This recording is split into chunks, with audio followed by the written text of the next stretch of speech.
Hello everyone, स्वागत है आप सभी का एक और नए वीडियो में। तो आज के इस वीडियो में हम देखेंगे एसएससी जीडी के लिए जीके जीएस के महत्वपूर्ण प्रश्नोत्तर। सभी प्रश्न विगत वर्षों में पूछे गए प्रश्न हैं।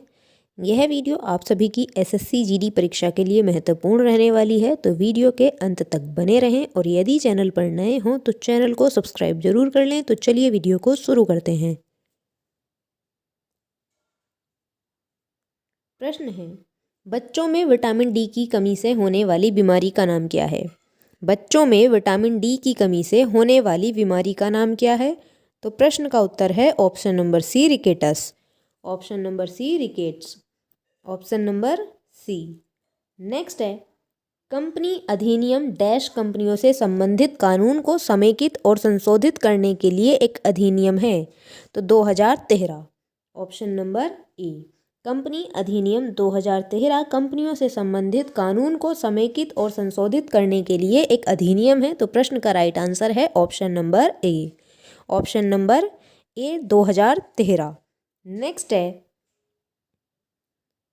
अगला प्रश्न है, सूडान रंजकों की मिलावट से कौन से खाद्य पदार्थ सर्वाधिक प्रभावित होते हैं?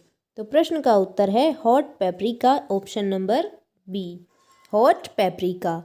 नेक्स्ट प्रश्न है, उत्तर हिंद महासागर में स्थित सबसे बड़ा सागर कौन सा है जो लगभग 3.86 मिलियन वर्ग किलोमीटर के क्षेत्रफल में फैला है? तो प्रश्न का सही जवाब होगा अरब सागर। ऑप्शन नंबर सी, अरब सागर।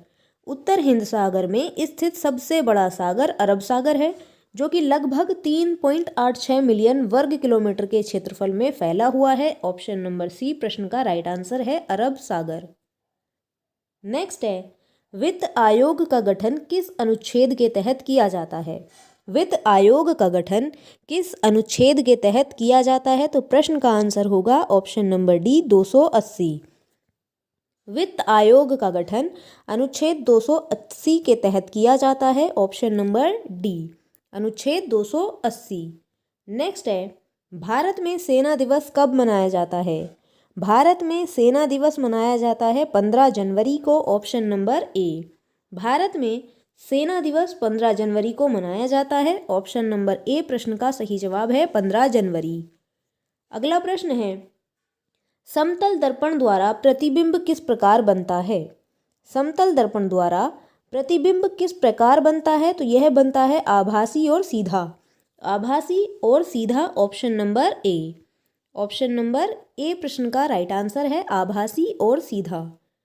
अगला प्रश्न है, केंद्रीय श्रम और रोजगार मंत्री द्वारा मार्च 2022 में प्रधानमंत्री श्रम योगी मानधन PMSYM योजना के तहत निम्नलिखित में से किस पहल की घोषणा की गई थी? 2022 में प्रधानमंत्री श्रम योगी मानधन योजना के तहत निम्नलिखित में से किस पहल की घोषणा की गई थी? तो यह की गई थी डोनेट ए पेंशन की घोषणा। Option number D. Option number D. Next है, पांचवी और छठी पंचवर्षीय योजनाएं मुख्यतः डैश पर केंद्रित थीं। पांचवी और छठी पंचवर्षीय योजनाएं गरीबी में कमी पर केंद्रित थीं। Option number B. Option number B प्रश्न का राइट आंसर है गरीबी में कमी। नेक्स्ट है, छोटा नागपुर भारत का की एक डैश है। छोटा नागपुर भारत का एक पठार है। Option number A. Option number A, छोटा नागपुर भारत का एक पठार है। अगला प्रश्न है, प्लेइंग इट माई वे निम्नलिखित में से किस महान क्रिकेट खिलाड़ी की आत्मकथा है? प्लेइंग इट माई वे निम्नलिखित में से किस महान क्रिकेट खिलाड़ी की आत्मकथा है?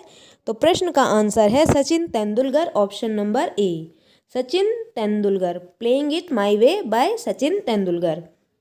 नेक्स्ट है, स्वतंत्रता दिवस के अवसर पर राष्ट्रीय ध्वज फहराने का उत्तरदायित्व किसका होता है? प्रश्न है, स्वतंत्रता दिवस के अवसर पर राष्ट्रीय ध्वज फहराने का उत्तरदायित्व किसका होता है? तो प्रश्न का सही आंसर है भारत के प्रधानमंत्री। ऑप्शन नंबर सी, भारत के प्रधानमंत्री। अगला प्रश्न है, चंद्रगुप्त मौर्य ने प्राचीन भारत के निम्नलिखित में से किस राजवंश को उखाड़ फेंका था और मौर्य साम्राज्य की स्थापना की थी? तो प्रश्न का सही जवाब होगा नंद वंश की स्थापना की थी। चंद्रगुप्त मौर्य ने प्राचीन भारत के निम्नलिखित में से नंदवंश राज्य को उखाड़ फेंका था और मौर्य साम्राज्य की स्थापना की थी? तो प्रश्न का राइट आंसर है ऑप्शन नंबर बी। नेक्स्ट है, द्रविड़ शैली के मंदिर में प्रवेश द्वार को क्या कहा जाता है? द्रविड़ शैली के मंदिर में प्रवेश द्वार को क्या कहा जाता है? तो प्रवेश द्वार को कहा जाता है gopuram. Option number C. Option number C ये पूछा है, प्रवेश द्वार को क्या कहा जाता है? तो गोपुरम कहा जाता है। द्रविड़ शैली के मंदिर में प्रवेश द्वार को गोपुरम कहा जाता है। नेक्स्ट है, निम्नलिखित में से कौन सा विकल्प भारत में एक प्रमुख बंदरगाह और एक छोटे बंदरगाह के बीच के अंतर को सही ढंग से परिभाषित करता है? ऑप्शन है, प्रमुख बंदरगाह केंद्र सरकार के अधीन होते हैं जबकि छोटे बंदरगाह राज्य सरकार के अधीन होते हैं। दूसरा है, प्रमुख बंदरगाह तटों के कितना होते हैं? छोटे बंदरगाह अंतर्देशीय जलमार्ग पर होते हैं। और ये है, प्रमुख बंदरगाह तटों के किनारे होते हैं और छोटे बंदरगाह अंतर्देशीय जलमार्ग पर होते हैं। ऑप्शन सी है, प्रमुख बंदरगाह सार्वजनिक स्वामित्व में होते हैं जबकि छोटे बंदरगाह निजी स्वामित्व में होते हैं। प्रमुख बंदरगाह देश के भीतर यातायात संभालते हैं और छोटे बंदरगाह निर्यात संभालते हैं। तो प्रश्न का सही जवाब है option number A. Option number A, प्रमुख बंदरगाह केंद्र सरकार के अधीन होते हैं जबकि छोटे बंदरगाह राज्य सरकार के अधीन होते हैं। ऑप्शन नंबर ए प्रश्न का राइट आंसर है।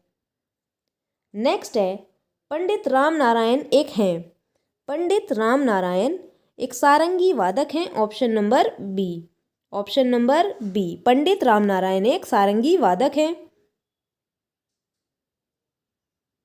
नेक्स्ट है, वर्तमान बांग्लादेश में ढाकेश्वरी मंदिर किस राजवंश के शासनकाल में बनाया गया था?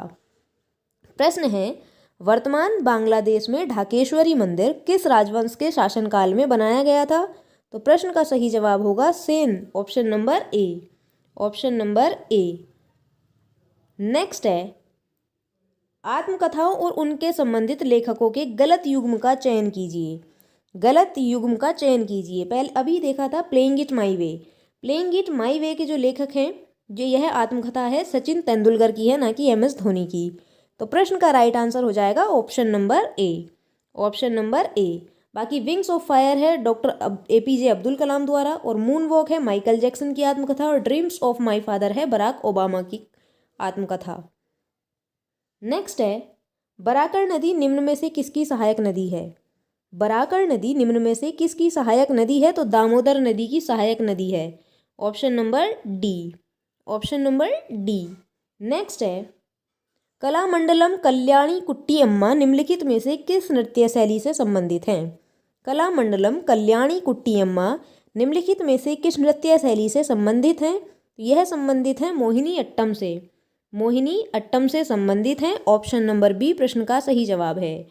नेक्स्ट है, निम्नलिखित में से कौन एक हिंदुस्तानी शास्त्रीय गायक है? कौन एक हिंदुस्तानी शास्त्रीय गायक है? तो प्रश्न का जवाब होगा Kishori Amonkar. Option number B. Option number B, Kishori Amonkar. Next है, कोंकण रेलवे भारत के निम्नलिखित में से किन राज्यों को जोड़ता है? कोंकण रेलवे भारत के निम्नलिखित में से किन राज्यों को जोड़ता है? तो यह जोड़ता है महाराष्ट्र और कर्नाटक को।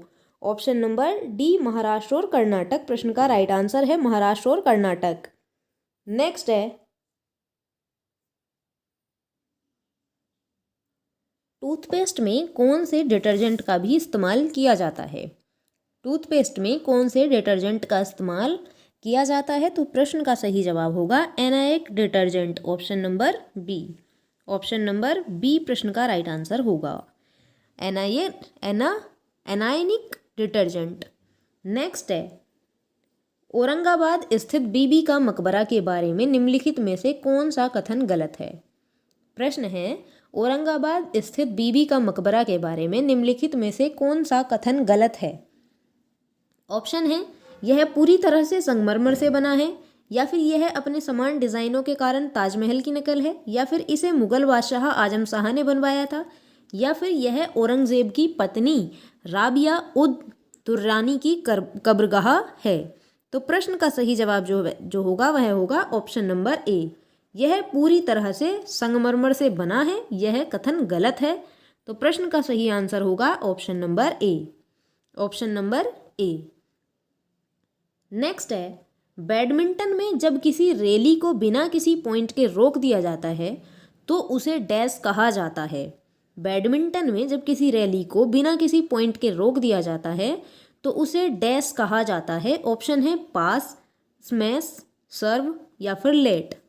तो प्रश्न का जवाब सभी कमेंट करके बताएं। वीडियो अच्छी लगी हो तो वीडियो पर लाइक, शेयर, कमेंट जरूर करें और यदि चैनल पर नए हो तो चैनल को सब्सक्राइब जरूर कर लें।